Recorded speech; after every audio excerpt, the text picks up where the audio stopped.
वो अभी अभी विधवा हुई थी और अपने 2 बच्चों के साथ राजा का रास्ता रोक कर खड़ी हो गई। नया राजा एडवर्ड चौथे इस खूबसूरत महिला को देखकर उसकी ओर वहां आने का कारण पूछा। एलिजाबेथ ने कहा, मेरे पति की मौत के बाद उनकी जमीन छीन ली गई। अब मेरे और मेरे बच्चों के पास गुजारे के लिए कुछ नहीं बचा है। ये जानकर कि महिला का पति मर चुका है, राजा मन ही मन खुश हुआ, पर उसके पीछे खड़े वजीर ने उसे तुरंत याद दिलाया कि इस औरत का पति तुम्हारे ही हाथों मारा गया था। उसने राजा को सलाह दी कि वो मुद्दाओं को तोड़ देगी। इसने न केवल ब्रिटिश इतिहास की पहली आम नागरिक रानी बनाई, बल्कि गुलाबों के युद्ध में एक नया मोड़ भी ला दिया। नमस्ते दोस्तों, मैं हूँ आपका होस्ट। आज हम बात करेंगे मशहूर शो द व्हाइट क्वीन की। देखेंगे कि कैसे एलिजाबेथ वुडविल ने एक बेसहारा विधवा से लेकर इंग्लैंड की सबसे ताकतवर रानी बनने तक का सफर अपनी सूझबूझ से तय किया। जब एलिजाबेथ की मां ने नए राजा को अपनी बेटी के साथ घर आते देखा तो वो बहुत खुश हुई। वो अपनी बेटी की खूबसूरती और मर्दों की फितरत को अच्छे से जानती थी। दोनों को शराब परोसने के बाद वो चुपचाप वहां से हट गई ताकि उन्हें अकेला छोड़ सके। अपने पति के कातिल के सामने होते हुए भी एलिजाबेथ ने कोई गुस्सा नहीं दिखाया, बल्कि राजा की तारीफ की। राजा भी एलिजाबेथ को पसंद कर उन्होंने अपनी बेटी को आगाह किया कि राजा एडवर्ड अपनी रंगीन मिजाजी के लिए बदनाम है। उन्होंने कहा कि वो अपनी बदनामी न कराए, क्योंकि उस आदमी ने बहुत खून खराबा किया है। साइलेंस।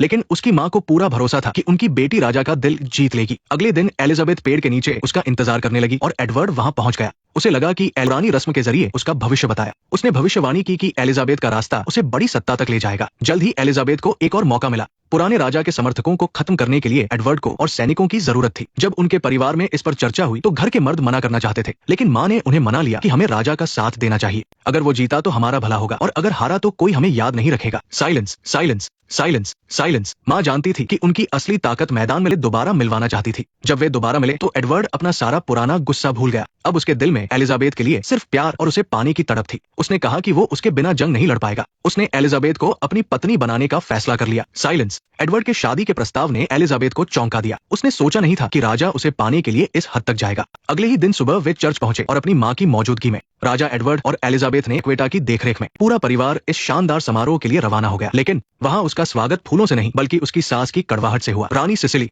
खानदान और खून को बहुत ज्यादा अहमियत देती थी। उसकी नजर में एलिजाबेथ 2 बच्चों वाली एक मामूली औरत थी। उसे लगा कि उसके बेटे पर जादू टोना करके उसे फंसाया गया है। उसने अपनी नाराजगी जरा भी नहीं छुपाई। शुक्र के सामने झुकने से काम नहीं चलेगा, इसलिए उसने सीधे रानी का मुकाबला किया। मुझे इस शादी से कोई खुशी नहीं है। ये सुनकर दुख हुआ, पर हम सब बहुत खुश हैं। मैडम, कहा गया था कि ये शादी एक राज है। ये निजी मामला है, कोई राज नहीं। वहाँ और लोग भी गवाह थे। आपकी बेटी एक डायन है। सास भी कम नहीं थी। उसने धमकी दी कि अगर राजा एलिजाबेथ से शादी की जिद पर अड़े, सास का मुंह बंद कर दिया। दूसरी तरफ एडवर्ड की कोशिशों से एलिजाबेथ की ताजपोशी का दिन आ गया। हजारों लोगों के सामने एलिजाबेथ बेहद खूबसूरत लिबास में बग्घी पर सवार होकर चर्च की तरफ बढ़ी। उसकी सादगी और उसकी खूबसूरती ने आम जनता का दिल जीत लिया था। चर्च के अंदर वो धीरे धीरे सिंहासन की ओर बढ़ी और आशीर्वाद लिया। जो लोग कभी उसका मजाक उड़ाते थे, उन्हें भी आज अपना सिर झुकाकर उसे सलाम करना पड़ा। पर एलिजाबेथ जानती थी कि ये तो बस शुरुआत है। असली और खतरनाक जंग तो अब शुरू होने वाली थी। अगर आप अब भी इस कहानी को सिर्फ एक राजा और एक विधवा की रोमांटिक प्रेम कहानी समझ रहे हैं, तो आप इतिहास की कड़वी हकीकत को नहीं समझ पा रहे हैं। असल में ये खूबसूरती के जाल में फंसाकर गद्दी हासिल करने का एक बड़ा खेल था। सबसे पहले तो एलिजाबेथ और उसकी मां की सोची समझी प्लानिंग को देखिए।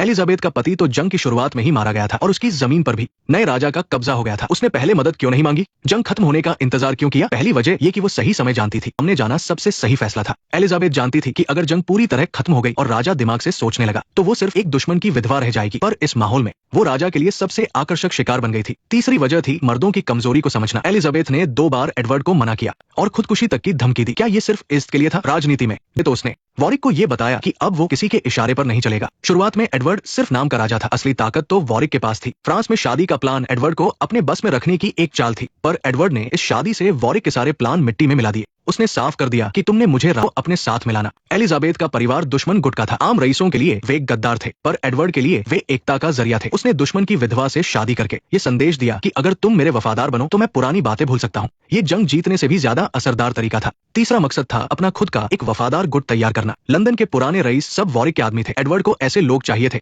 जो सिर्फ उसके शुक्रगुजार हों। वुडविले परिवार इसके लिए सबसे सही था। वे मामूली लोग थे जिनका दरबार में कोई वजूद नहीं था। एडवर्ड ने उन्हें अर्श पर पहुंचाया ताकि वे हमेशा उसके वफादार रहें। उनके पास कोई और रास्ता भी नहीं था, क्योंकि अगर एडवर्ड गिरता तो पुराने रईस उन्हें कच्चा चबा जाते। इसलिए वे एडवर्ड की गद्दी बचाने के लिए किसी भी हद तक जा सकते थे। इस तरह एडवर्ड ने पुराने रईसों के बीच अपनी पकड़ मजबूत कर ली। तो ये मत कहिए कि एडवर्ड सिर्फ खूबसूरती का दीवाना था। वो एक बहुत बड़ा खिलाड़ी था जिसने इस शादी से अपनी आजादी और वफादार साथी पाली। आज का विश्लेषण यही खत्म होता है। एलिजाबेथ ने ताज तो पहन लिया, पर क्या वो उस गद्दी पर टिक पाएगी? वॉरिक उसे इतनी आसानी से नहीं छोड़ेगा। जब भरोसा टूटेगा तो वॉरिक का बदला कैसा होगा? ये सब जानेंगे अगले भाग में, जहां हम सत्ता के और भी गहरे राज खोलेंगे। देखते रहिए कि एलिजाबेथ मुसीबतों को पार करके अपनी जगह कैसे पक्की करती है। नेक्स्ट पार्ट देखने के लिए वीडियो को लाइक करो।